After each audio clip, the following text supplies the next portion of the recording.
The key concepts and principles of internal quality assurance.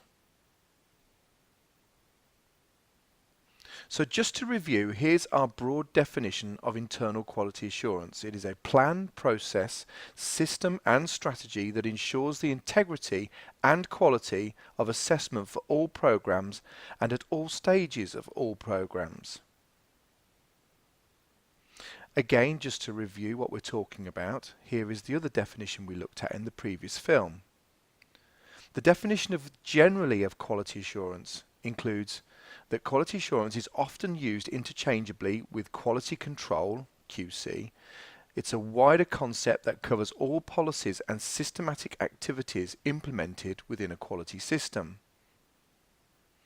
As we also previously said, it's an audit of process, it's an evaluation of the process, it provides corrective responses and audits of final outputs for conformance to technical reliability, maintainability and performance requirements.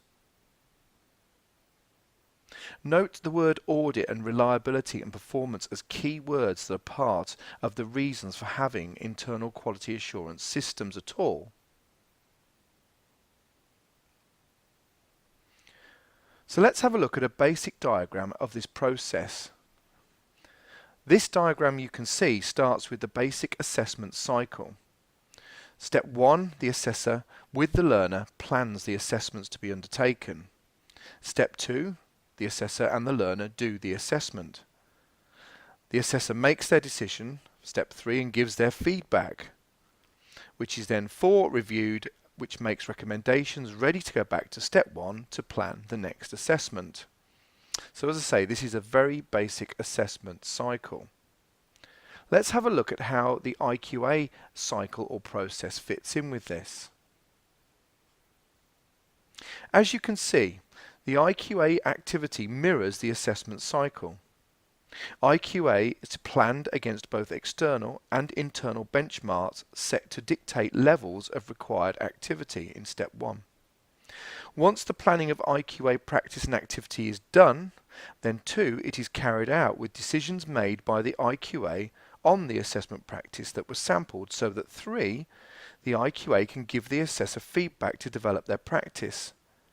Step 4, standardizing practice, can now be done as the IQA has identified areas where practice differs between assessors or deviates from the process and can use this information to put standardization activities together that will remedy this. This activity that creates therefore new benchmarks that then supports the planning and processes repeating the process just like the assessment cycle. So let's put them together. Here you can see how the broad approach of an IQA system mirrors that of the assessment cycle and has activities at every step also.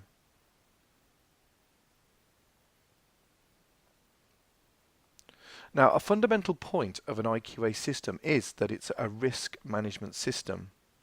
So IQA systems are there to manage risks of something going wrong with assessment. Quite simply, as risk levels change, then so should the activity levels of the monitoring and sampling within the system.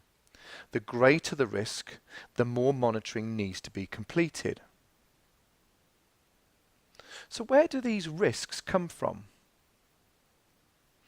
Well, with the assessors, we might have qualified, unqualified assessors, approved, unapproved assessors. We need to check their competence so that we know that they can make correct and consistent decisions. Obviously, any deviation away from being qualified, approved, competent, or providing correct and consistent decisions will create risk within the system. Qualifications. Where qualifications have changed or they are new, then this represents an increased risk. Learner needs.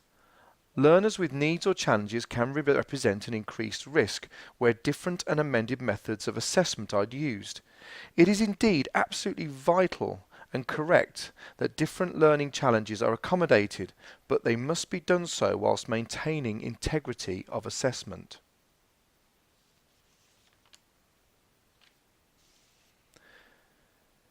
As we've already seen, changes to qualifications and new qualifications and courses can increase the level of risk.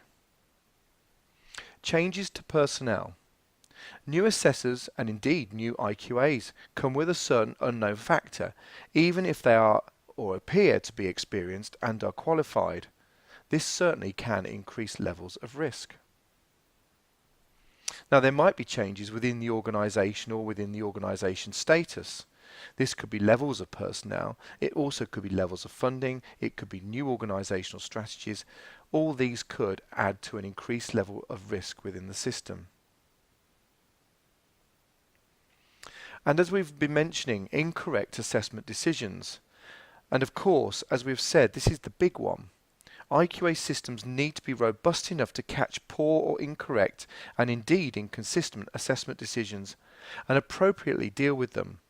A key risk is claiming certificates when they should not have been claimed, which could result in a maladministration investigation or worse, allegations of malpractice.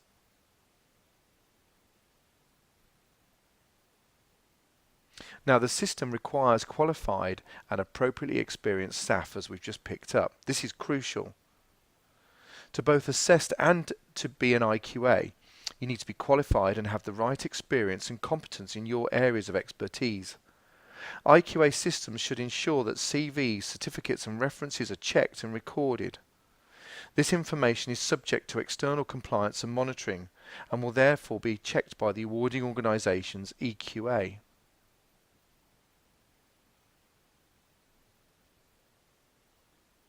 Provides leadership and best practice.